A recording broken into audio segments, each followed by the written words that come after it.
नमस्कार साथियों, स्वागत है आपके अपने YouTube चैनल जॉब ज्ञान एकेडमी में। और आज का क्लास होगा टेक्नीशियन क्लास आपका हो जाएगा बिजली विभाग का प्रैक्टिस सेट 9।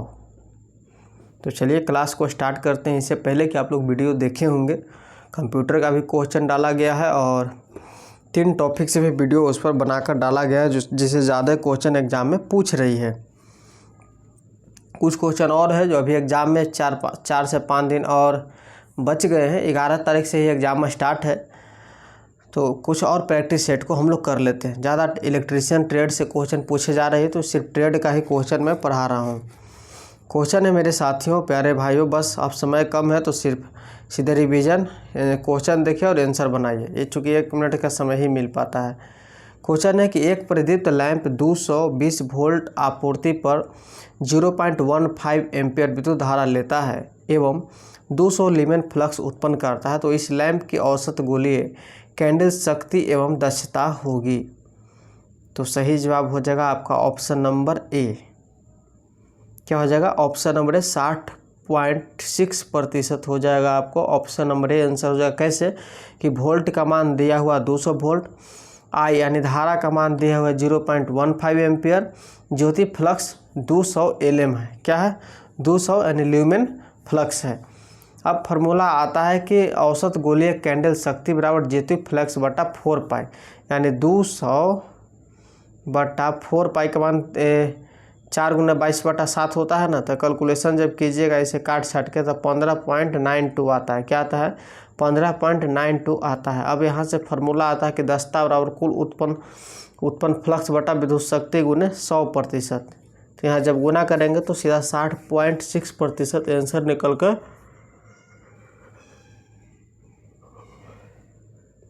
आ जाता है। ऑप्शन नंबर आपका ए सही हो जाएगा। नेक्स्ट क्वेश्चन है साथियों, मेरे प्यारे भाइयों, अगर मेरे चैनल पर नए हैं तो ज़रूर चैनल को सब्सक्राइब कीजिए, सपोर्ट की ज़रूरत है। दोस्तों के पास शेयर कीजिए, वीडियो को लाइक कीजिए। आप लोग लाइक नहीं कर पाते। मैंने टारगेट दिया था कि पिछला वीडियो में कम से कम 50% लाइक होना चाहिए, आप लोगों ने लाइक नहीं किया था। प्लीज़ एक लाइक कर दीजिए। सवाल है मेरे साथियों कि किसी स्थान पर समान प्रदीप्त हेतु आवश्यक है। किसी स्थान पर समान प्रदीप्त हेतु आवश्यक है। क्या आवश्यक है? तो ऑप्शन नंबर सी, स्पेस ऊंचाई का अनुपात उचित हो। स्पेस ऊंचाई का अनुपात उचित हो, यह आवश्यक है। नेक्स्ट मेरे क्वेश्चन साथियों, आगे की ओर क्वेश्चन क्या कर रहा है कि निम्नलिखित प्रकाश व्यवस्थाओं पर फर्श की ओर पहुंचने वाले प्रकाश को प्रतिशत मात्रा का मिलान सही क्रम में कीजिए। यानी फर्श पर कौन सा प्रकाश कितना % में पहुंचता है। तो यहाँ पर आपके जवाब हो जाएंगे मेरे साथियों, ऑप्शन नंबर ए यहाँ पर हो जाता है। कैसे? चूँकि प्रत्यक्ष प्रदीप्त व्यवस्था जो है 90% होता है। यहाँ से डिनोट हम लोग कर लेते हैं। 1, 2 मिल जाएगा ऑप्शन, उससे हम लोग टेक आउट कर देंगे।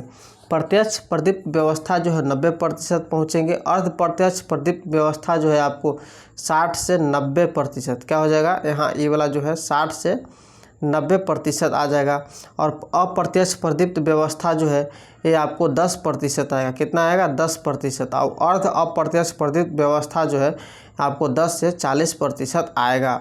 चलिए नेक्स्ट क्वेश्चन की ओर हम लोग चलते हैं। क्वेश्चन है कि बीम ल्यूमेन एवं लैंप ल्यूमेन के अनुपात को क्या कहते हैं। बीम ल्यूमेन एवं लैंप ल्यूमेन के अनुपात को क्या कहते हैं? तो ऑप्शन नंबर बी हो जाएगा सही। बीम फैक्टर कहते हैं। बीम फैक्टर कहते हैं। ऑप्शन नंबर बी आपका सही होगा। नेक्स्ट क्वेश्चन है मेरे साथियों कि ल्यूमेन विधि पर आधारित व्यवहारिक लाइटिंग योजनाएं किस पर विचार रखती है। आप लोग बस जवाब दीजिए इसका कि ल्यूमेन विधि पर आधारित व्यवहारिक लाइटिंग योजनाएं किस पर विचार रखती है। ऑप्शन नंबर डी हो जाएगा उपरोक्त में सभी। उपयोगिता कारक, रख रखाव कारक, स्थान ऊंचाई का अनुपात, ए बी सी तीनों आपको सही होगा। नेक्स्ट क्वेश्चन की ओर हम लोग चलेंगे साथियों। क्वेश्चन है 220 वोल्ट स्टेड लैंप 1000 ल्यूक्स की प्रदीप्त देता है। लैंप का मीन स्फेरिकल कैंडल पावर कितना होगा। कह रहा है कि 220 वोल्ट स्टेड लैंप यानी 1000 लक्स की प्रदीप्त देता है। लैंप का मीन स्फेरिकल कैंडल पावर कितना होगा। तो सही जवाब आपका हो जाएगा ऑप्शन नंबर ए 80 होगा। क्या हो जाएगा जी? 80 होगा। कैसे निकालेंगे हम लोग, ल्यूमेन बटा 4 पाई, फार्मूला अभी हम लोगों ने पढ़ा है, यानी 100 बटा 4 पाई। जब इसे फार्मूला सेट करेंगे तो 79.62 यानी 80 आ जाएगा आपका आंसर। नेक्स्ट क्वेश्चन है मेरे साथियों कि सावधानी के तौर पर हीटर, आयरन, वाटर हीटर में प्रयोग होने वाले ऊष्मक तंतु के तापक्रम को किससे अधिक नहीं होना चाहिए। बस आप लोग सिर्फ वीडियो को लाइक कीजिए और क्लास को देखिए। क्वेश्चन है कि सावधानी के तौर पर हीटर, आयरन, वाटर हीटर में प्रयोग होने वाले ऊष्मक तंतु के तापक्रम को किससे अधिक नहीं होना चाहिए। तो ऑप्शन नंबर डी आपका सही हो जाएगा, 1035 डिग्री सेल्सियस से अधिक नहीं होना चाहिए। नेक्स्ट क्वेश्चन है मेरे साथियों कि नीचे दिए गए विकल्पों में प्रदर्शित किस घरेलू उपकरण के लिए आवश्यक मोटर का आकार सबसे छोटा होता है। नीचे दिए गए विकल्पों में प्रदर्शित किस घरेलू उपकरण के लिए आवश्यक मोटर का आकार सबसे छोटा है। तो ऑप्शन नंबर ए, इलेक्ट्रिक घड़ी का आकार सबसे छोटा होता है। नेक्स्ट क्वेश्चन है, जब एक कामकाजी महिला अचानक केतली के हैंडल के धातु वाले भाग को पकड़ लेती है जो ऑन पर रखा था, वह झटका महसूस करती है, इसका कारण क्या है। कह रहा है कि जब एक कामकाजी महिला अचानक केतली के हैंडल के धातु वाले भाग को पकड़ लेती है जो ऑन पर रखा था, वह झटका महसूस करती है, इसका कारण क्या है। तो ऑप्शन नंबर बी हो जाएगा, केतली भूगर्भित नहीं है, केतली भूगर्भित नहीं है। नेक्स्ट क्वेश्चन है, केबल में इंसुलेटिंग पदार्थ के रूप में कागज़ का प्रयोग करने में मुख्य हानि है। केबल में इंसुलेटिंग पदार्थ के रूप में कागज़ का प्रयोग करने में मुख्य हानि क्या है। तो ऑप्शन नंबर बी हो जाएगा, हाइग्रोस्कोपिक, हाइग्रोस्कोपिक है, ऑप्शन नंबर बी आपका सही होगा। नेक्स्ट क्वेश्चन है कि पोस्ट ऑफिस बॉक्स के द्वारा अर्थ दोष स्थल की खोज के लिए किया गया परीक्षण क्या कहलाता है। कह रहा है कि पोस्ट ऑफिस बॉक्स के द्वारा अर्थ दोष स्थल की खोज के लिए किया गया परीक्षण क्या कहलाता है। ये कहलाता है आपको मुरे लूप परीक्षण कहलाता है, मुरले लूप परीक्षण कहलाता है, ऑप्शन नंबर आपका ए सही होगा। नेक्स्ट क्वेश्चन है मेरे साथियों कि निम्नलिखित में से किसका उपयोग इलेक्ट्रिक केतली के ताप इकाई के रूप में किया जाता है। तो इलेक्ट्रिक ताप इकाई के रूप में हम लोग धातु के ट्यूब यानी मेटल ट्यूब में कंसील्ड वायर के रूप में करते हैं, धातु के ट्यूब मेटल ट्यूब में कंसील्ड वायर के रूप में करते हैं। नेक्स्ट क्वेश्चन की ओर हम लोग चलेंगे साथियों। क्वेश्चन है कि केबल टर्मिनेशन में किसी केबल के सिरे को क्या जोड़ा जाता है। कह रहा है कि केबल टर्मिनेशन में किसी केबल के सिरे को क्या जोड़ा जाता है। तो ऑप्शन नंबर डी हो जाएगा, इनमें से कोई नहीं। कहा है कि ट्रांसफार्मर से कुछ नहीं जोड़ा जाता है, ओवरहेड लाइन से कुछ नहीं जोड़ा जाता है, टिपिक से कुछ नहीं जोड़ा जाता है। नेक्स्ट क्वेश्चन है, विद्युत सर्किट के शॉर्ट सर्किट से सुरक्षा के लिए निम्नलिखित में से किसका उपयोग किया जाता है। कह रहा है कि विद्युत सर्किट की शॉर्ट सर्किट से सुरक्षा के लिए निम्नलिखित में से किसका उपयोग किया जाता है। तो ऑप्शन नंबर डी, फ्यूज का उपयोग किया जाता है। नेक्स्ट क्वेश्चन है कि निम्नलिखित में से कौन फ्यूज तत्व की विशेषता नहीं है। निम्नलिखित में से कौन फ्यूज तत्व की विशेषता नहीं है। तो ऑप्शन नंबर बी, कम कंडक्टिविटी नहीं है, कम कंडक्टिविटी जो है फ्यूज तत्व की विशेषता नहीं है। नेक्स्ट क्वेश्चन है मेरे साथियों, बस सिर्फ आप लोग लाइक कर दीजिए कि रिक्त स्थान एक ऐसा उपकरण है जो सामान्यतः एक फ्यूज के स्थान पर कम वोल्टेज वाले विद्युत संजाल नेटवर्क में प्रयोग किया जाता है। तो ऑप्शन हो जाएगा लघु परिपथ विच्छेदक, option number D, miniature circuit breaker. Miniature circuit breaker जो है लघु परिपथ विच्छेदक एक ऐसा उपकरण है जो सामान्यतः एक फ्यूज के स्थान पर कम वोल्टेज वाले विद्युत संजाल नेटवर्क में प्रयोग किया जाता है। नेक्स्ट क्वेश्चन है कि 16 एम्पियर सी टाइप एमसीबी का शॉर्ट करंट का मान लगभग कितना है। तो सही जवाब हो जाएगा आपका ऑप्शन नंबर ए, क्या हो जाता है, ए, 16 एम्पियर। कह रहा है कि 16 एम्पियर सी टाइप एमसीबी का शॉर्ट करंट का मान लगभग कितना है। तो 16 एम्पियर है, ऑप्शन नंबर ए आपका सही होगा।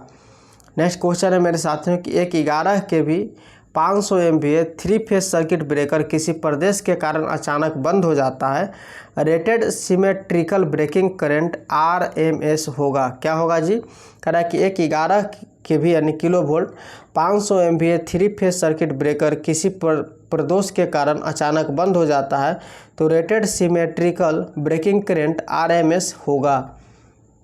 इसका फार्मूला है वियोजक क्षमता बराबर 500 MVA, निर्धारित वोल्टेज बराबर 11 kV, तो ब्रेकिंग धारा का मान हो जाता है √3 वेरिएटेड सिमेट्रिकल। तो जब फार्मूला इसमें हम लोग सेट करेंगे तो 500 गुने 10 के पावर 6 बटा √3 गुने 11 गुने 10 के पावर क्यू होगा, अर्थात 26 के आपको आंसर निकल के आएगा। ऑप्शन नंबर डी आपका सही होगा।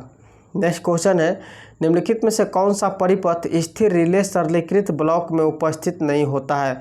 तो ऑप्शन नंबर आपका ए सही हो जाएगा, प्रतिपक नहीं होता। निम्नलिखित में से कौन सा परिपथ स्थिर रिले सरलीकृत ब्लॉक में उपस्थित नहीं होता है? तो प्रतिपक नहीं होता है। नेक्स्ट क्वेश्चन है, ट्रांसफार्मर में प्राइमरी और सेकेंडरी के बीच इंसुलेशन प्रतिरोध होता है। ट्रांसफार्मर में प्राइमरी और सेकेंडरी के बीच इंसुलेशन प्रतिरोध होता है, क्या होता है? तो अनंत होता है। ऑप्शन नंबर आपका डी सही होगा। नेक्स्ट क्वेश्चन है कि किसी ऑटोमोबाइल का इग्निशन कॉइल निम्नलिखित रूप में कार्य करता है। कह रहा है कि किसी ऑटोमोबाइल का इग्निशन कॉइल निम्नलिखित रूप में कार्य करता है। किस रूप में कार्य करता है जी? तो option number B step up transformer में काम करता है। स्टेप अप ट्रांसफार्मर में काम करता है। नेक्स्ट क्वेश्चन है मेरे साथियों कि एल सीरीज एमसीबी का प्रयोग निम्न में से किसमें प्रभावी रूप से किया जाता है? एल सीरीज एमसीबी का प्रयोग निम्न में से किसमें प्रभावी रूप से किया जाता है? तो ऑप्शन नंबर बी हो जाएगा, तापान और त्वरित परिपथ में किया जाता है। तापान और त्वरित परिपथ में किया जाता है। नेक्स्ट क्वेश्चन है, प्रकाश व्यवस्था उपकरणों वाले टर्मिनल बनाने के लिए किस सामग्री का उपयोग किया जाता है? यानी प्रकाश व्यवस्था उपकरणों वाले टर्मिनल बनाने के लिए किस सामग्री का उपयोग किया जाता है? तो ऑप्शन नंबर ए हो जाएगा, पीतल यानी ब्रास का उपयोग किया जाता है। नेक्स्ट क्वेश्चन है, घरेलू तार के स्थापन के लिए रिक्त स्थान तक के भार को प्रवाहित करने वाले तारों का चयन करना चाहिए। कौन से तारों का चयन करना चाहिए? तो ऑप्शन नंबर सी हो जाएगा, 3kW। कह रहा है कि घरेलू तार के स्थापन के लिए 3kW तक के भार को प्रवाहित करने वाले तारों का चयन करना चाहिए। नेक्स्ट सवाल है, एक स्टार संयोजित 3 फेज परिणाम मित्र में फेज शिफ्ट होता है। क्या शिफ्ट होता है जी? तो ऑप्शन नंबर ए हो जाएगा, 0 डिग्री शिफ्ट होता है। क्या होता है? 0 डिग्री शिफ्ट होता है। नेक्स्ट क्वेश्चन है, ट्रांसफार्मर के स्कॉट संबंधक को क्या कहा जाता है? ट्रांसफार्मर के स्कॉट संबंधक को हम लोग टी कहते हैं, टी कनेक्शन कहा जाता है। ऑप्शन नंबर बी आपका सही होगा। नेक्स्ट क्वेश्चन है, ताम्र हानि पर नगण्य होता है। ताम्र हानि पर क्या नगण्य होता है जी? तो नो लोड नगण्य होता है। ऑप्शन नंबर आपका बी सही हो जाएगा, निर्भर। नेक्स्ट क्वेश्चन है मेरे प्यारे बंधुओं भाइयों कि यदि सिंगल फेज ट्रांसफार्मर के प्राइमरी वाइंडिंग का प्रतिरोध 2 ओम है और प्राइमरी से सेकेंडरी के अर्थ में टर्न अनुपात 10 ओम है, तो सेकेंडरी के संदर्भ में प्राइमरी का समतुल्य प्रतिरोध क्या होगा? तो ऑप्शन नंबर सी हो जाएगा, 0.02 ओम होगा। 0.02 ओम होगा। नेक्स्ट क्वेश्चन है कि किसी ट्रांसफार्मर में प्राथमिक में 200 टर्न तथा द्वितीयक में 500 टर्न है। यदि प्राथमिक में 240 वोल्ट एसी का अनुप्रयोग किया जाता है तो द्वितीयक की वोल्टा कितनी होगी? कह रहा है कि किसी ट्रांसफार्मर में प्राथमिक में 200 टर्न तथा द्वितीयक में 50 टर्न है। यदि प्राथमिक में 240 वोल्ट एसी का अनुप्रयोग किया जाता है तो द्वितीयक की वोल्टता कितनी होगी? ऑप्शन नंबर बी 60 वोल्ट होगी। 60 वोल्ट होगी। N1 बराबर 200, N2 बराबर 30, V1 बराबर 240 वोल्ट और V2 बराबर वाट। N2 बटा N1, V2 बटा V1 यानी N2 बटा N1 गुने V1 बराबर 50 बटा 200 गुने 240। जब इसे काटेंगे तो 0 से 0 कटेगा और 2 से 12 दूनी 24, 12 25 60 कटेगा। जब फार्मूला जब सेट कीजिएगा तो इस प्रकार से सोल्यूशन आपको आएगा, 50 बटा 200 गुने 240 आएगा। यहाँ से 1 कटेगा, 2 से 12, 12 25 60 आपको आएगा आंसर। ऑप्शन नंबर बी आपका सही होगा। नेक्स्ट क्वेश्चन की ओर हम लोग चलेंगे। इसका PDF भी आपको प्रोवाइड करा देंगे। टेलीग्राम का लिंक नीचे डिस्क्रिप्शन बॉक्स में दिया हुआ है।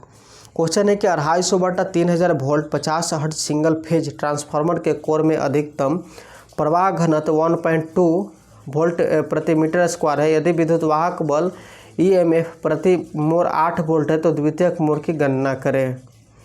ये द्वितीयक मोड़ पूछ रहा है जी।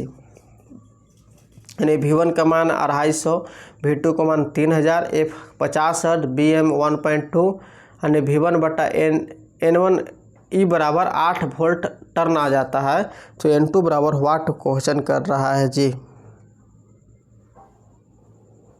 यानी निकल के सीधे आएगा 3000 बराबर 8 गुने N2 भागा देंगे तो 375 निकल के आएगा। ऑप्शन नंबर आपका सी सही होगा।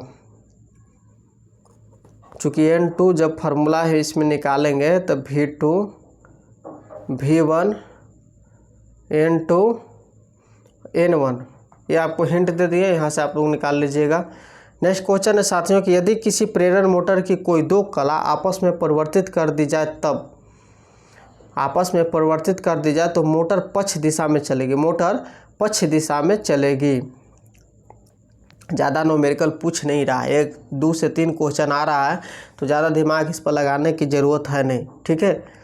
दो ट्रांसफार्मर समानांतर में चल रहे हैं, ये दोनों निम्नलिखित के आधार पर लोड का सभाजन करेंगे। कह रहा है कि दो ट्रांसफार्मर समानांतर में चल रहे हैं, ये दोनों निम्नलिखित के आधार पर लोड का सभाजन करेंगे, तो ऑप्शन नंबर सी हो जाएगा, प्रति इकाई प्रतिबाधा करेंगे, प्रति इकाई प्रतिबाधा करेंगे।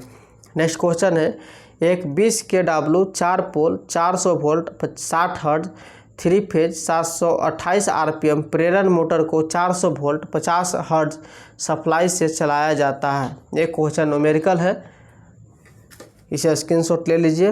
आंसर सिर्फ बताते हैं, चूँकि इसको सोल्यूशन करेंगे तो टाइम लग जाए। थोड़ा सा मैं हिंट दे सकता हूँ, चूँकि इसका सोल्यूशन जैसे प्रश्नानुसार जब चलेंगे तो P बराबर कितना हो जाएगा 4, यानी पोल की संख्या 4 है, जूल 50 हर्ट्ज है, ठीक है, जूल कर रहे हैं। F बराबर 50 हर्ट्ज है, यानी इंडक्शन मोटर की सिंक्रोनस गति जब निकालेंगे तो यहाँ पर निकालेंगे 120 × 60/4 निकालेंगे तो 4 15 चौका 60, 15 में 12 से गुना करेंगे 1800 RPM आएगा, और नंबर NR का मान दिया हुआ है 1728, ठीक है, और 1800 RPM आ गया, तो यानी 120 × 50/4 करेंगे तो 1500 RPM आपको आंसर आ जाएगा। ऑप्शन नंबर आपका क्या हो जाएगा डी, 1728 RPM से कम पर चलेगी, 1728 RPM से कम पर, यानी 1500 आ जाता है आंसर, ठीक है। आगे बढ़ते हैं, आपके पास अपनी दुकान पर निम्नलिखित सिंगल फेज इंडक्शन मोटर्स है। एक उपभोक्ता ऐसा एक मोटर खरीदना चाहता है जिसमें पूर्ण लोड पर उच्चतम पावर फैक्टर हो, आप किसका सुझाव देंगे? तो ऑप्शन नंबर सी हो जाएगा, कैपेसिटर रन टाइप का, कैपेसिटर रन टाइप का हम लोग उदाहरण देना चाहेंगे। कारण कि आपके पास अपनी दुकान पर निम्नलिखित सिंगल फेज इंडक्शन मोटर्स है। एक उपभोक्ता ऐसा एक मोटर खरीदना चाहता है जिसमें पूर्ण लोड पर उच्चतम पावर फैक्टर हो, आप किसका सुझाव देंगे? तो कैपेसिटर रन टाइप का उदाहरण हम लोग देंगे। नेक्स्ट क्वेश्चन की ओर हम लोग चलते हैं। क्वेश्चन है कि भारी लोड उठाने के लिए इस्तेमाल किए जाने वाले होयस्टेड क्रेन में आमतौर पर निम्नलिखित किस पर मोटर का इस्तेमाल किया जाता है? कारण कि भारी लोड उठाने के लिए इस्तेमाल किए जाने वाले होयस्ट क्रेन पर आमतौर पर निम्नलिखित किस मोटर का इस्तेमाल किया जाता है? तो ऑप्शन नंबर डी हो जाएगा, स्लिप रिंग इंडक्शन मोटर का इस्तेमाल किया जाता है। नेक्स्ट क्वेश्चन है कि 3 फेज इंडक्शन मोटर्स के बारे में निम्नलिखित में से कौन सा कथन सही है? तो ऑप्शन नंबर बी हो जाएगा, स्टार्ट करना आसान है क्योंकि इसमें एक सेल्फ स्टार्टिंग टॉर्क होता है। आगे सवाल है कि कम दस्ता वाली इंडक्शन मोटर के लिए किसका प्रयोग किया जाता है? तो ऑप्शन नंबर डी सही हो जाएगा, DOL स्टार्टर का प्रयोग किया जाता है। कम क्षमता वाली इंडक्शन मोटर के लिए किसका प्रयोग किया जाता है? तो DOL स्टार्टर का प्रयोग किया जाता है। नेक्स्ट क्वेश्चन है कि रेफ्रिजरेटर में यूनिवर्सल मोटर का प्रयोग किया जाता है। रेफ्रिजरेटर में यूनिवर्सल मोटर का प्रयोग किया जाता है किसका? तो ऑप्शन नंबर ए, उच्च स्टार्टिंग बल आघूर्ण टॉर्क प्रदान करता है। नेक्स्ट क्वेश्चन है, छादित ध्रुव मोटर में छादित कुंडली का उद्देश्य होता है। छादित ध्रुव मोटर में छादित कुंडली का उद्देश्य होता है क्या? घूर्णी चुंबकीय क्षेत्र को उत्पन्न करना, घूर्णी चुंबकीय क्षेत्र को उत्पन्न करना होता है। नेक्स्ट क्वेश्चन है मेरे साथियों, घड़ी और संकेतन उपकरणों को चलाने के लिए इनमें से किस मोटर का उपयोग किया जाता है? तो ऑप्शन नंबर बी हो जाएगा, शैथिल्य मोटर का उपयोग किया जाता है। किसका किया जाता है? शैथिल्य मोटर का उपयोग किया जाता है। नेक्स्ट क्वेश्चन है कि capacitor starter single phase motor का स्टार्टक बलाघूर्ण होता है। Capacitor start single phase motor का स्टार्टक बलाघूर्ण होता है, कैसा होता है? तो ऑप्शन नंबर डी, निर्धारित बलाघूर्ण से अधिक होता है। नेक्स्ट क्वेश्चन है कि किसी सिंक्रोनस तुल्यकालिक जनरेटर का वोल्टेज रेगुलेशन ऋणात्मक हो सकता है जब? किसी सिंक्रोनस तुल्यकालिक जनरेटर का वोल्टेज रेगुलेशन ऋणात्मक हो सकता है जब लोड पावर फैक्टर लीडिंग होता है, लोड पावर फैक्टर लीडिंग होता है। नेक्स्ट क्वेश्चन है, निम्नलिखित में से कौन से विकल्प को कंडक्टर एरिया प्रति स्लॉट से स्लॉट एरिया के अनुपात के रूप में परिभाषित किया जाता है। कह रहा है कि निम्नलिखित में से कौन से विकल्प को कंडक्टर एरिया प्रति स्लॉट से स्लॉट एरिया के अनुपात के रूप में परिभाषित किया जाता है। तो ऑप्शन नंबर बी हो जाएगा slot space factor, slot space factor. Next question है, अल्टरनेटर का पावर फैक्टर निर्भर करता है, अल्टरनेटर का पावर फैक्टर निर्भर करता है। तो ऑप्शन नंबर बी हो जाएगा अल्टरनेटर की उत्तेजना पर निर्भर करता है, अल्टरनेटर की उत्तेजना पर निर्भर करता है। नेक्स्ट क्वेश्चन है, तुल्यकालिक मोटर में अवमंदक वाइंडिंग का प्रयोग किस लिए किया जाता है। तुल्यकालिक मोटर में अवमंदक वाइंडिंग का प्रयोग किस लिए किया जाता है। तो ऑप्शन नंबर डी हो जाएगा तुल्यकालिक मोटर को स्टार्ट करने के लिए किया जाता है, तुल्यकालिक मोटर को स्टार्ट करने के लिए किया जाता है। नेक्स्ट क्वेश्चन है, उच्च वोल्टेज ट्रांसमिशन लाइन में सबसे ऊपर का चालक है, उच्च वोल्टेज ट्रांसमिशन लाइन में सबसे ऊपर का चालक क्या है। तो ऑप्शन नंबर डी हो जाएगा भूसंपर्कित चालक है, भूसंपर्कित चालक है, यानी ग्राउंडेड कंडक्टर है। नेक्स्ट क्वेश्चन है कि जनन केंद्र अंतः संयोजित होते हैं, जनन केंद्र अंतः संयोजित होते हैं, क्या संयोजित होते हैं। तो आपूर्ति की विश्वसनीयता सुनिश्चित करने हेतु संयोजित होते हैं। नेक्स्ट क्वेश्चन है कि आपको प्रोत्कर्षों के मामले में निम्नलिखित में से कौन सी युक्ति सप्लाई को रोक देती है। प्रोत्कर्षों के मामले में निम्नलिखित में से कौन सी युक्ति सप्लाई को रोक देती है। तो ऑप्शन नंबर डी हो जाएगा परिपथ वियोजक रोक देती है। क्या रोकती है, परिपथ वियोजक रोक देती है। नेक्स्ट क्वेश्चन है, एक डीसी शंट मोटर 500 आरपीएम पर 220 वोल्ट पर चलती है, एक डीसी शंट मोटर 500 आरपीएम पर 220 वोल्ट पर चलती है। इसकी गति को नियंत्रित करने के लिए आर्मेचर के साथ श्रेणी में 9 ओम का प्रतिरोध जोड़ा जाता है। आर्मेचर प्रतिरोध 1 ओम है। मोटर को बंद करने के लिए विद्युत धारा क्या होगी, यानी कि V बराबर 220 वोल्ट, N बराबर 500 आरपीएम, R AC बराबर 9 ओम, RA बराबर 1 ओम, यानी R टोटल बराबर 9 + 1 बराबर 10 ओम हो जाएगा। N बराबर NO, N बराबर 0 होने की स्थिति में ऑप्शन नंबर बी हो जाएगा 22A। क्या हो जाएगा 22A। नेक्स्ट क्वेश्चन है, एक ट्रांसफार्मर का टर्न अनुपात 1:5 है तथा इसका प्रतिरोध 1000 ओम है जो द्वितीयक टर्मिनल पर जुड़ा हुआ है। प्राथमिक में प्रवाहित धारा का प्रतिरोध कैसा होगा। कह रहा है कि एक ट्रांसफार्मर का टर्न अनुपात 1:5 है तथा इसका प्रतिरोध 1000 ओम है जो द्वितीयक टर्मिनल पर जुड़ा हुआ है। प्राथमिक में प्रवाहित धारा का प्रतिरोध क्या होगा। तो इसका ऑप्शन नंबर सी हो जाएगा 40 होगा। क्या हो जाएगा 40 होगा। तो दोस्तों आज का वीडियो इतना ही, मिलेंगे नेक्स्ट वीडियो में। अच्छा ज़रूर लगा होगा तो एक लाइक ज़रूर कर दीजिए, लाइक से हमें मोटिवेशन मिलता है। और एक और प्रैक्टिस सेट आएगा, प्रैक्टिस सेट 10, उसके बाद प्रैक्टिस सेट इसका आना बंद हो जाएगा। कुछ इंपॉर्टेंट क्वेश्चन आपको आएंगे, उसके बाद हम लोग बिहार एसएससी के तैयारी में लगेंगे। तो मिलेंगे नेक्स्ट वीडियो में साथियों, तब तक लोग तैयारी करते रहिए। Best of luck.